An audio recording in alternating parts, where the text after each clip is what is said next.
Hi, my name is Dr. Cate Crowley, professor of practice here at Teachers College, Columbia University in New York City. We have spent the last few months busily creating videos and showing the research in a series of videos on how to do culturally responsive, ethical, and linguistically responsive speech-language disability evaluations. We're going to share some of those individual videos of clinicians, administrators, and lead SLPs to show how they, in their work, have changed the practice to be more ethical, culturally responsive, and linguistically responsive in our disability evaluations. This one is Jule Smith. She is a doc student here at Teachers College, Columbia University. She also is a bilingual Spanish-English clinician who worked in preschools in New York City and worked very hard to move the clinical practice, and you'll hear what her strategies were to make that happen.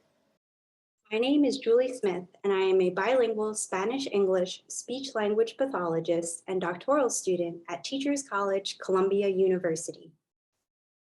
My clinical work involves conducting Spanish-English bilingual speech and language disability evaluations. I primarily work with preschool-age Spanish-English dual language learners, or DLLs. DLLs are a highly culturally and linguistically diverse population. I've evaluated a mix of simultaneous and sequential DLLs who speak a variety of Spanish and English dialects. In Northern Manhattan, I've worked mostly with speakers of Dominican, Puerto Rican, and Mexican Spanish. Upon entering the field as a master's student and clinical fellow, I noticed the widespread use of standardized assessments. Many of the IEPs on my treatment caseload were based primarily or entirely on standardized test scores.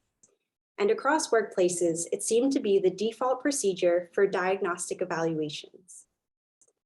Given the lack of research evidence supporting the use of standardized assessments and their role in the disproportionality of DLLs in special education, I saw an acute need to shift this long-standing practice.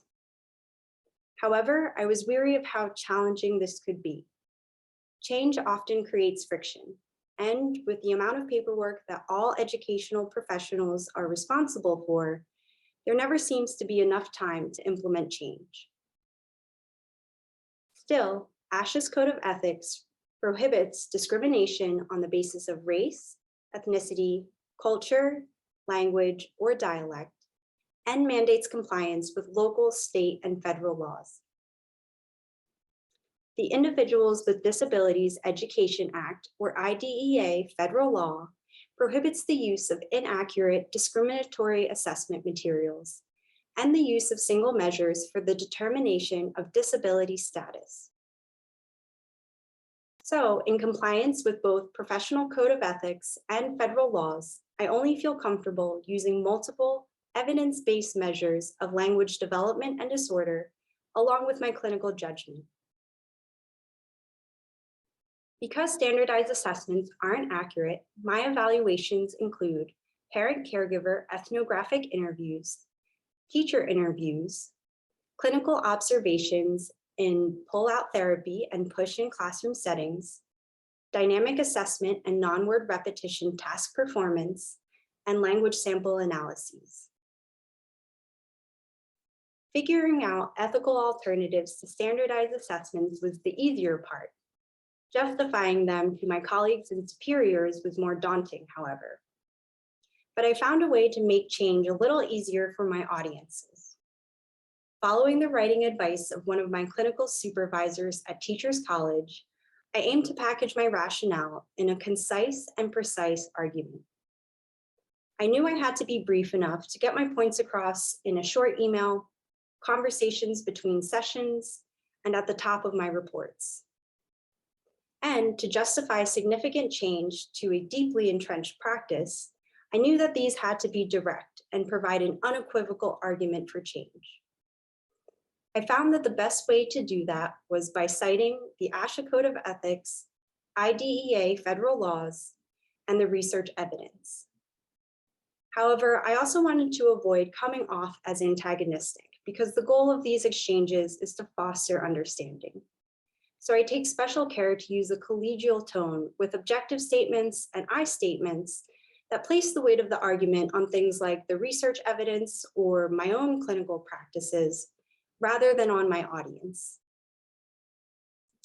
Over time, I've refined my disclaimer paragraph, which I put at the beginning of every single report after the section on the child's language background. According to the Federal Special Education Law, Individuals with Disabilities Education Act, IDEA, assessment materials must be selected and administered so as not to be discriminatory on a racial or cultural basis, and provided and administered in the language and form most likely to yield accurate information on what the child knows and can do academically, developmentally, and functionally.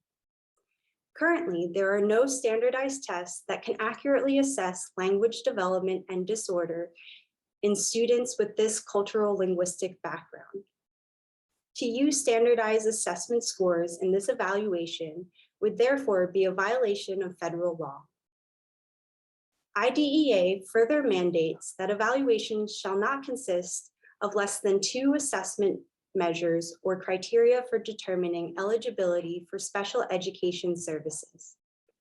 Accordingly, this document reports the findings from an independent clinical evaluation of this student's development in Spanish and English using parent-caregiver ethnographic interview, teacher interview, clinical observations in pull-out therapy and push-in classroom settings, dynamic assessment and non-word repetition task performance, and language sample analyses. The first time I had to defend my assessment and evaluation approach was the most intimidating, but I felt strongly obligated to because of the ethical and clinical values of our profession and the skills and knowledge that I had learned.